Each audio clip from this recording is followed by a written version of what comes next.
Today we're talking about the Robert Pattinson Batman, whose sequel has not come out yet as of recording this, and probably will not have come out yet by the time this video goes out. Yeah, the Matt Reeves Batman film is good. I didn't know what you expected. I went to the theaters to watch this when it released, and I'm pretty sure I came in my pants at least five different times during the film. Safe to say I like the movie a lot. But then I rewatched it. I believe a year later I decided to rewatch it to see, okay, was it the cinema hype? Was it the theater hype? It still holds up. I think it's a good film all round. I think it is a solid film. And of course, there's going to be a lot of debate about whether it's a good Batman, a good Bruce Wayne, a good whatever. Listen, I don't care. I'm here to enjoy the film for what it is. I like Batman as a character, and I think Batman has been done right almost all the time. Like every interpretation of Batman has been somewhat good. Like and yeah, this one you could debate whether it's accurately portraying Batman and stuff, but this one I liked it, and I am not that deep into Batman lore to know what the accurate representation is. So just straight up telling you, I'm talking about the movie itself, not about the characters or the universe or whatever. I'm just talking about the movie in a glass cannon in a box, and I think the movie's great. I think Robert Pattinson plays a good young Batman. It's nice to have a Batman who's younger and not as gruff and stuff. So I think Robert Pattinson did a good job playing that. I think John Turturro, I think that's how I pronounce it. Fantastic actor. I found his performance really stand out. I don't know why. Something about him playing Carmine Falcone just sits right with me. It felt natural. His performance was really enigmatic for me. I think Colin Farrell plays a fantastic character in The Penguin, and he portrays it to perfection. Honestly, you can't tell it's Colin Farrell because he does such a good job, and it's genuinely a great performance. Jeffrey Wright, I think, is a good Gordon as well. It's just good performances.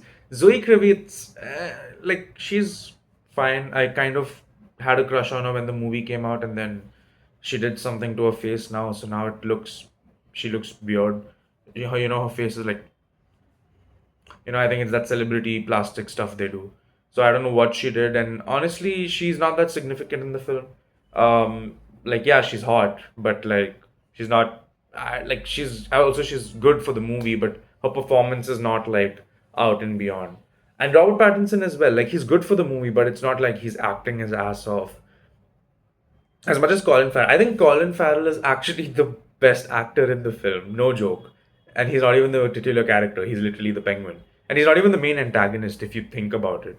But I think Colin Farrell is absolutely, because I think he also has a much more fun character to work with. The penguin in general is a really good character, and Colin Farrell really gets to play his ass off.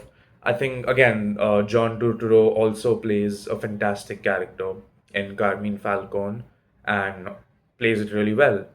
And the movie in itself, apart from the performances, it's great. I think all the scenes are good. We finally get a Batman who is Sherlock Holmesy. We get a detective Batman, and the Riddler being the villain for a detective Batman makes sense. You know, it's really good. I really like the opening scenes. It sets the tone for the rest of the movie perfectly, and the movie progresses perfectly. Also, Andy Serkis is in this movie. He's our Alfred. Completely forgot. But yeah, again, not exactly something which stands out, but at least not much as the Alfred from, the Nolan Batman movies, where their Alfred has a very important role to play. But overall, I think it's still a very good movie. It's a very solid film. I would, if I had to give it a rating out of five, I would probably give it a four.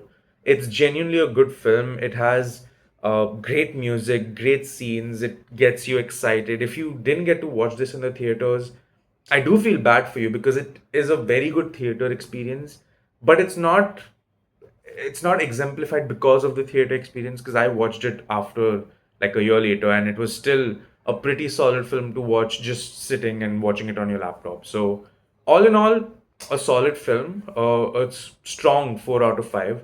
A strong 4 star. I think it is definitely worth watching if you want to get into Batman or understand a little bit of Batman. It's a unique Batman story, It kind of has the notes of the base of Batman. You know, it doesn't go in depth with what Batman really is, but it has some of the notes which I think if someone who didn't know anything watched it would be intrigued enough to want to watch more, and I think that works. So yeah, let me know what you guys thought in the comments below. Don't forget to leave a like and subscribe, and I'll see you all in the next one. Bye.